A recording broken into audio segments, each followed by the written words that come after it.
Hi guys, I have successfully taught my kids my native language or our mother tongue. So in this video, I'm going to tell you why your child does not speak your language even when you know they understand it. If you're new here, welcome. Please subscribe to my channel. If you're a returning subscriber, thank you. Like this video. Let's get started. 5 reasons why your child refuses to speak your native language. Number 1, passive bilingualism.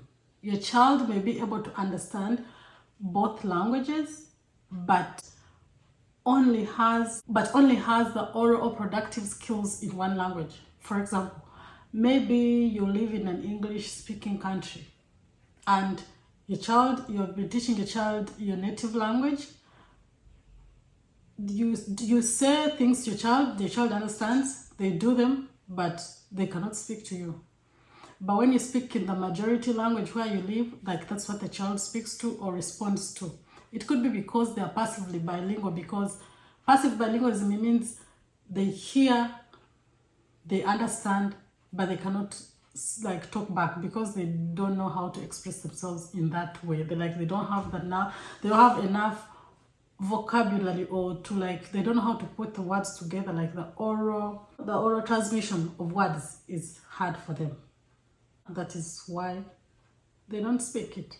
Number 2, limited vocabulary. As our kids grow and mature, they have different experiences that they would like to tell us about. If they are expressing those things in the majority language, they probably do not have enough vocabulary in the target language, or in the minority language, or in your heritage language you're trying to teach. They do not have enough vocabulary for them to express themselves in that language. So that's why it is important when you're teaching your kids to actually teach. Do not just give the basics of ABC. They have less vocabulary in the target language, which is usually your heritage language. They have less vocabulary to express themselves in that language. So if they are telling you a story, for example, something that happened at school, like the thing happened in English, remember, it happened in English. So if she's telling you or he's telling you about their friend who did something, the thing they did it in English. So sometimes if the language is not very well developed, they have a hard time explaining that in your mother tongue, or in your target language, or in your heritage language. Number 3, lack of confidence. Some kids just do not have the confidence to speak in their mother tongue, to speak in their heritage language, second language, whatever you call it. And lack of confidence is because of so many things. Number 1, why kids lack confidence in speaking the language. Number 1 reason is because you guys laugh at them when they speak.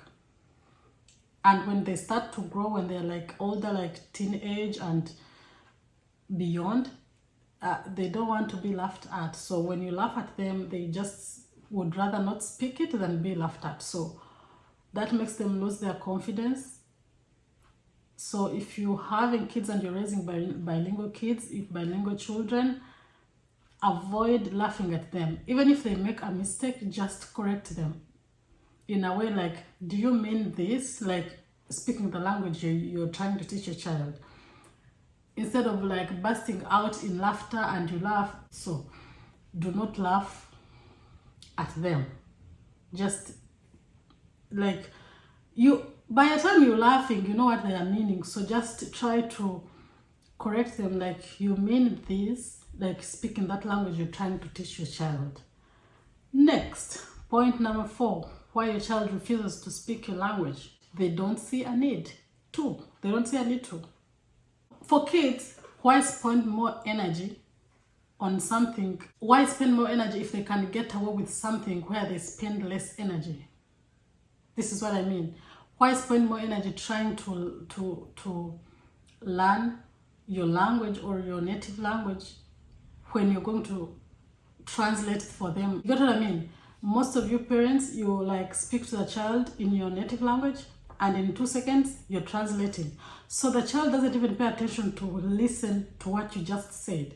They just wait for you to speak the English version of it, and they start it off from there. So that makes the majority language a more efficient choice for them, especially if it's comes naturally to them.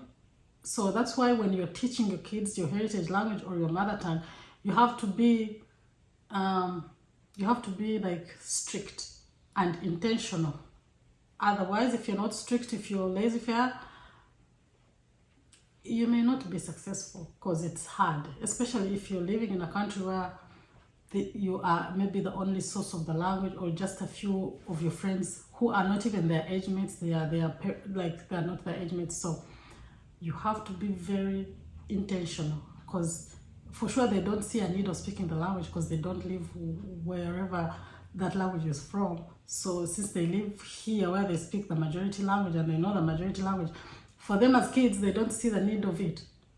So it's up to you, the parent, to actually make them see that there is need for that language, because it's a form of their identity. Because you want to pass down your culture to your children, show it to them, show them the need of your mother tongue or of your heritage language. Show them the need of it. Let them know why they are learning it, why it is important for them to learn it. Guys, if you're watching until this point, please subscribe to my channel. I make videos about budgeting, personal finance, raising bilingual children abroad. That's my content. So if you're an immigrant, or you're not even an immigrant, but you're just somewhere and you want to raise your kids bilingually, please subscribe to my channel and like this video. Last point, number 5, negative experiences. Negative experiences. That is why it is so important to celebrate our children's bilingualism and attach it to positive things. That is why I encourage parents, and I encourage you who's watching this video, if you want to raise your child bilingually, to make it in a positive way. Don't say only the bad side of the language. You get what I mean? This is what I mean. For example, I watched a video of someone who was raised abroad, and his parents didn't teach him the language, but he only knew 2 words in that language. And those 2 words meant "I'll beat you." I'll beat you. Those are the only 2 words that... So the guy had a kind of a trauma towards that language, because the only 2 words he knew, they were about him being beaten. So I encourage you parents to say the positive words, the good things your child loves. Be the things that you incorporate in your teaching. For example, most kids love birthdays. So maybe if you can celebrate his or her birthday in your language, the songs, all the talking. Most kids love birthdays. You know what your kid loves.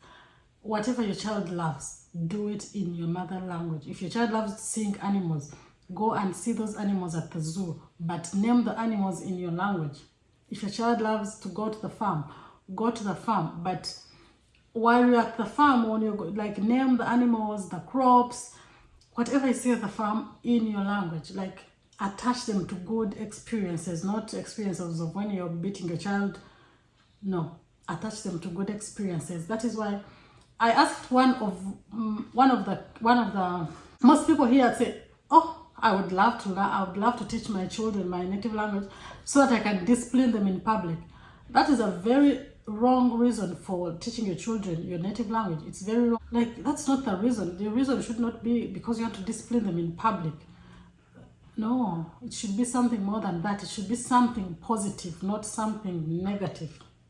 Okay? Thank you guys for watching this video. Please subscribe, and see you guys in my next video. Bye.